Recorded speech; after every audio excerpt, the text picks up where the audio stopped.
Have you ever stopped to think about what it really takes to run the engineering of a massive skyscraper in a city that never sleeps?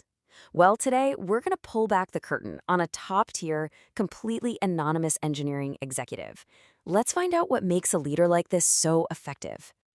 So, what if you needed a leader who could not only launch a brand new property from the ground up, but could also turn around and handle a citywide emergency, all without breaking a sweat? That's exactly the kind of professional we're looking at today. Look, this isn't just any engineer. We're talking about a leader whose entire career was forged in the concrete jungle of one of the world's most demanding cities. Their expertise isn't just something they read in a book. It's been tested day in and day out by the relentless pace of a major metropolis. So, where does this kind of deep expertise even come from? Well, it all starts with a rock-solid foundation in the high-stakes world of hospitality. With a degree in electrical engineering as a starting point, this candidate has spent more than 15 years mastering the complex inner workings of high-rise buildings. And get this, they've successfully launched over a dozen major properties.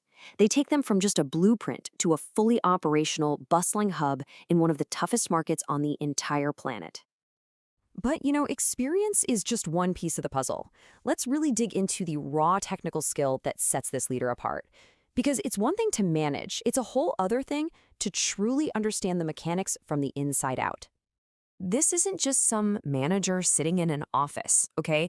This is a hands-on expert who knows every single pipe, wire, and system. From the incredibly complex HVAC systems that keep thousands of people comfortable to the critical fire life safety systems that keep them safe, they've got it all covered. And being a certified fire life safety director, for them, that's not just a piece of paper, it's a promise of safety. In a city just packed with regulations, trying to navigate the bureaucracy of fire and building codes can be a total nightmare for most companies. But this candidate, they turn that maze into a straight line. They make sure a property isn't just up and running, but that it's running safely and, just as importantly, legally. That saves millions in potential fines and protects the brand's reputation. And they are absolutely not stuck in the past. As they put it themselves, the real challenge is all about using technology to get better, to get smarter, and to stay competitive. For this leader, tech isn't some problem that needs to be solved. It's a tool, a weapon even, to be wielded. So what's the bottom line here? All this expertise sounds fantastic, but what does it actually mean for the business? What are the results? All right, let's talk numbers. It all starts with more than 15 years right there in the trenches of engineering leadership.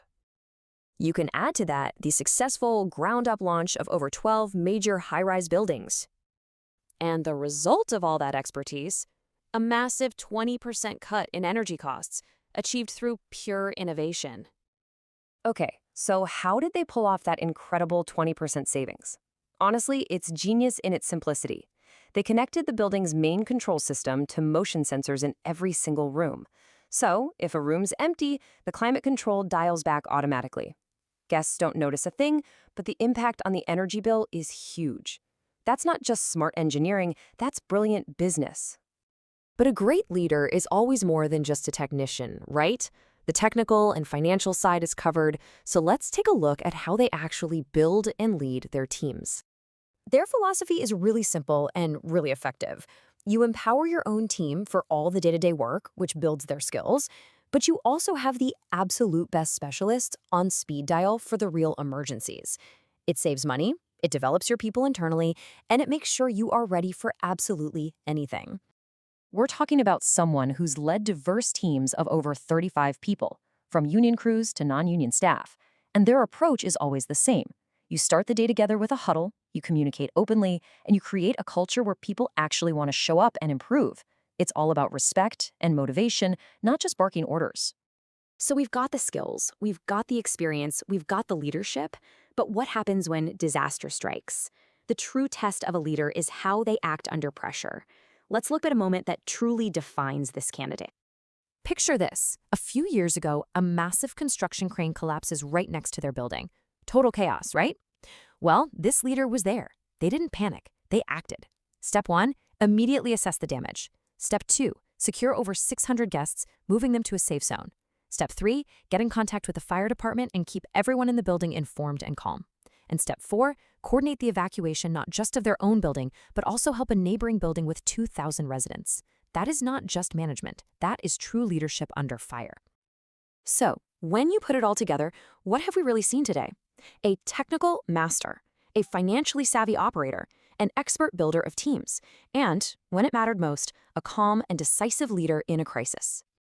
For more information on this candidate, please reach out to Scott Fisher on LinkedIn or contact us directly via email at leadwithpurpose@opexcellence.net.